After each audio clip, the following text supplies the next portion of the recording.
Ang mabuting balita ng Panginoon ayon kay San Marcos. Tinawag niya ang 12 at isinugo sila ng dala-dalawa.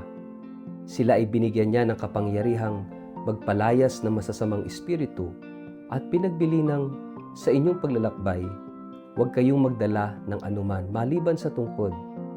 Huwag kayong magdala ng pagkain, ng balutan o ng pera.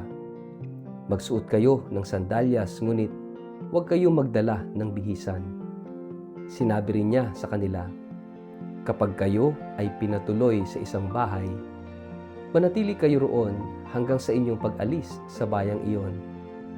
Kung ayaw kayong tanggapin o pakinggan sa isang bayan, umalis kayo roon at ipagpag ninyo ang alikabok sa inyong mga paa, bilang babala sa mga taga roon. Humayo nga ang 12 at nangaral na ang mga tao ay dapat magsisi at tumalikod sa kanilang mga kasalanan. Pinalayas nila ang mga demonyo mula sa mga sinasapian ng mga ito. Pinahira nila ng langis ang maraming may sakit at pinagaling ang mga ito. Ang mabuting balita ng Panginoon. Word of the day, hear what God has to say.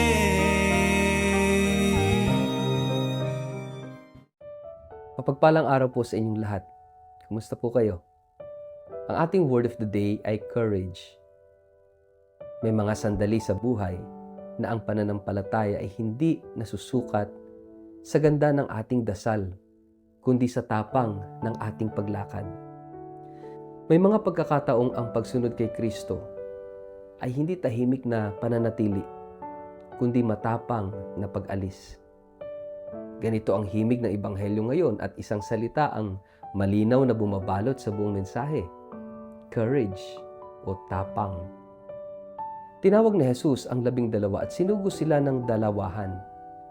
Hindi niya sila pinanatili sa komportableng pakikinig lamang.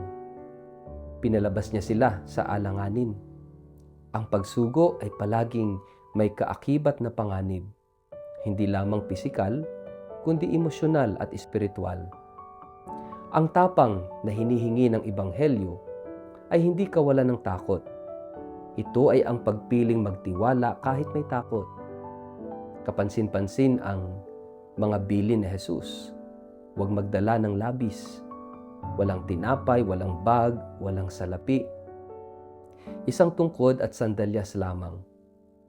Ito ay hindi romanticization ng kahirapan, kundi pagsasanay sa tapang ng pagtitiwala. Ang taong maraming hawak ay may ilusyon ng kontrol. Ang taong magaan ang dala ay mas madaling sumunod. Ang tapang ay umuusbong kapag tinatanggap natin ang katotohanang hindi tayo ang sentro ng misyon. Ang Diyos ang gumagawa. Tayo ay kasangkapan. Isinugo sila upang mangaral ng pagsisisi, magpalayas ng masamang espiritu at magpagaling ng may sakit. Ang tapang dito ay hindi lamang pag-alis, kundi paninindigan. Ang pagsisisi ay hindi popular na mensahe. Ang pagpapalaya ay laging haharap sa pagtutol. Ang pagpapagaling ay naglalantad ng sugat ng lipunan. Ngunit ang tapang ng alagad ay hindi nakabatay sa pagtanggap ng madla, kundi sa katapatan sa ipinagkatiwalang gawain. May malino ding babala si Jesus. May mga tahanang tatanggap at may mga tatanggi. Kapag tinanggihan, umalis at ipagpag ang alikabok. Ito ay tapang na may hangganan, tapang na marunong umalis kapag sarado ang pinto, tapang na hindi ipinipilit ang sarili, tapang na hindi nasusukat sa dami ng palakpak. Ang tunay na tapang ay hindi desperado sa resulta. Ito ay tapat sa misyon. Sa kapistahan ni Santa Agata, ang salitang tapang ay nagkaroon ng mukha at laman. Siya isang batang babae na piniling manatiling tapat kay Kristo sa gitna ng karahasan, ng pang-abuso at pagbabanta. Ang kanyang tapang ay hindi sigaw ng galit, kundi katahimikan ng paninindigan. Hindi siya nagdala ng sandata, kundi ng pananampalataya. Hindi siya naghanap ng proteksyon, kundi ng katapatan. Ang kanyang pagkamartir ay patunay na ang tapang ng Kristiyano ay nagmumula sa pag-ibig. Pag-ibig na mas malakas kaysa takot. Sa mas malalim na pagtingin, ang ating ebanghelyo ngayon ay nagtatanong, saan ako tinatawag na maging matapang? Hindi lahat ay tatawaging maging martir sa dugo, ngunit lahat ay tatawaging maging martir sa katapatan. May tapang na hinihingi sa loob ng pamilya, ang magsabi ng totoo na may pag-ibig. May tapang sa trabaho, ang tumangging makiayon sa mali. May tapang sa pananampalataya, ang mabuhay ayon sa ebanghelyo kahit hindi uso. May tapang sa misyon, ang umalis sa komportableng nakasanayan upang maglingkod sa higit na nangangailangan.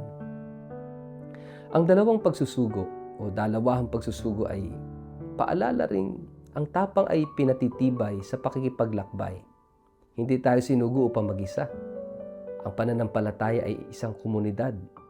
Ang tapang ay nagiging matibay kapag may kapatid kang kasama. Tulad ni Santa Agata na pinalakas ng panalangin ng simbahan, ang ating tapang ay hinuhubog sa ugnayan, sa pakikinig, sa pagdadamayan, at sa pag-asa. May isa pang mahalagang aral. Ang tapang ay nagiging mabunga kapag simple ang puso. Ang mga alagad ay hindi nabigatan ng sobra-sobrang dala. Kaya nakafocus sila sa tao, hindi sa gamit. Sa ating panahon, madalas nating ipagpaliban ang pagsunod dahil hindi pa handa. Kulang pa, may kailangan pang ayusin.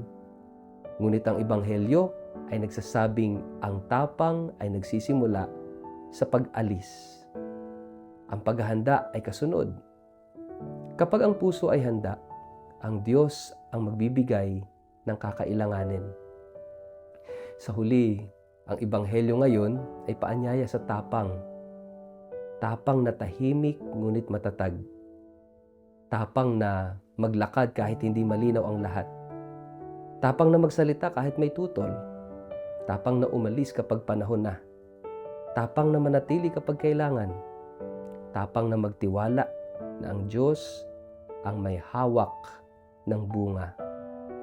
At tulad ni Santa Agata, ang tapang na ito ay hindi maglalaho. Ito'y magiging binhi ng pag-asa sa mga susunod.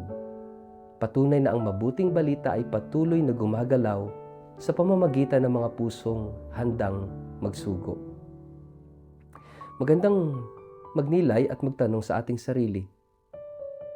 Saan tayo inaanyayahang maging mas matapang sa ating pananampalataya at misyon? Kahit may takot, kahit may pagtanggi. Sa ngalan ng Ama at ng Anak at ng Espiritu Santo. Amen. Panginoong Jesus, Ikaw ang nagsugo at Ikaw ang lakas ng aming loob. Ipagkaloob mo sa amin ang tapang na magtiwala, umalis at manindigan para sa iyong ebanghelyo. Sa pamamagitan ng halimbawa ni Santa Agata, patatagin mo ang aming puso upang manatiling tapat sa gitna ng mga pagsubok. Gawin mo kaming kasangkapan ng iyong pag-ibig at katotohanan saan man kami ipadala.